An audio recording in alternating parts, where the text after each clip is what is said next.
Non, je comprends. Vous auriez des raisons de mal le vivre. Ça, il n'y a pas de souci. Mais parce que, voilà, c'est en été, voilà, c'est ce que va nous expliquer Isabelle, c'est en été qu'il faut penser à l'hiver. Voilà, tout ça, oui, c'est un bon résumé. exactement ça. C'est vrai qu'on est au cœur de l'été, qu'il fait chaud, qu'il fait beau, que le chauffage nous semble quelque chose d'absolument impensable actuellement. Mais c'est maintenant qu'il faut y penser si on veut que ça soit prêt pour cet hiver. Et encore, on chauffe dès l'automne quand même. Donc il faut faire des travaux maintenant. Alors, si vous pensez aux travaux maintenant, l'idée d'aujourd'hui, c'est de vous proposer une nouveauté, une innovation en matière de chauffage. C'est du vitrage. Alors attendez, du vitrage. Alors chauffage et vitrage. Et oui, il y a un lien direct. C'est-à-dire qu'il s'agit d'un vitrage qui est isolant, qui est chauffant par rayonnement, absolument invisible à l'œil nu. C'est-à-dire c'est une vitre normale, traditionnelle. Donc ça veut dire plus de chaudière, si vous avez suffisamment de surface vitrée. Si vous avez peu de surface vitrée, ça peut être un chauffage d'appoint, mais ça peut aussi remplacer tout autre système de chauffage si vous avez la surface, donc plus de chaudière, plus de radiateur, plus de parois froides, autrement dit plus de condensation de buée sur les vitres pendant l'hiver, alors que vous faites cuire votre soupe au poireau, ça fait de la buée. Ah ben ça, m'en parlez pas, à chaque fois, c'est la même corrida, c'est terrible. La soupe au poireau, ça fait une buée pas possible. Ça fait une buée pas possible. Alors, c'est dans l'encadrement, j'imagine? Alors, en plus, ça s'adapte à la plupart des châssis de fenêtres. Donc, si vous rénovez votre maison, vous pouvez penser à ce type d'installation. Et si vous êtes en train de construire, là, évidemment, ça s'adapte à tous les formats. Donc, ça peut être aussi du sur-mesure. Et en plus, c'est pas rien, vous gagnez de l'argent par rapport à un chauffage électrique traditionnel parce que ça consomme moins d'énergie. Voilà, donc ce que je vous propose tout de suite, c'est de voir sur le terrain la visite d'une maison avec ce type de chauffage. Voilà comment ça se passe.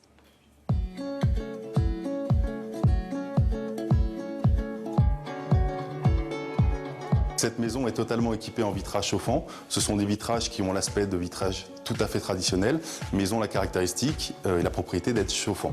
C'est-à-dire qu'on est venu appliquer sur ces doubles ou triples vitrages une couche d'oxyde métallique qui est complètement invisible à l'œil nu. Et cette couche métallique fait office de résistance chauffante. Et donc, via ces vitrages-là, on vient supprimer de manière totalement radicale l'effet paroi froide. Et on peut même, comme c'est le cas ici, venir chauffer toute une maison avec ces vitrages-là.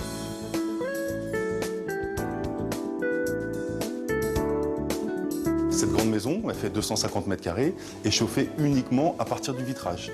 Après, on est sur un système de chauffage classique, c'est-à-dire qu'on a un thermostat d'ambiance. On vient décider de mettre 19 ou 20 degrés comme température de consigne. Et donc le vitrage se régule, chauffe ou s'arrête de chauffer à partir du moment où la pièce a atteint les 19 ou 20 degrés de température de consigne. L'avantage aussi du système, c'est dès l'instant que vous ouvrez une fenêtre, le chauffage se coupe automatiquement pour éviter donc les déperditions vers l'extérieur. Ici, nous sommes dans le cadre d'un projet neuf, mais ça s'applique également dans le cadre d'un projet de rénovation pour tout type de menuiserie, des ouvrants classiques à la française, des coulissants, et aussi le vitrage chauffant s'intègre dans tout type de matériaux, le bois, le PVC, l'aluminium et l'acier. Suivant le type de huisserie choisi, la fourchette varie entre 1 200 et 1 500 € du mètre carré, fourni et installé. À cela, il faut prendre en compte qu'il n'y a pas de radiateur, pas d'investissement de chaudière, il y a 0 entretien sur le système et derrière, on a une garantie de 10 ans. Nous habitons ici depuis presque 1 an.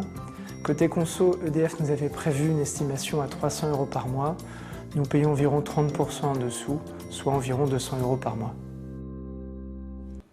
On Donc gagne ça, c'est des sous, plutôt c'est la toujours une bonne... bonne nouvelle. Il vaut mieux avoir les sous dans sa propre poche, quoi. Ouais.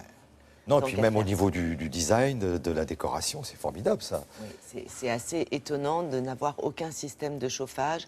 Et en plus, cette maison est dans une région où il fait plutôt frais. Et ça fonctionne extrêmement bien. Dernière précision, ce principe a obtenu un prix à la Foire de Paris, prix de l'innovation, coup de cœur du jury. Donc finalement, c'est pas étonnant, parce que c'est un principe vraiment innovant. Merci, je pense qu'on en reparlera.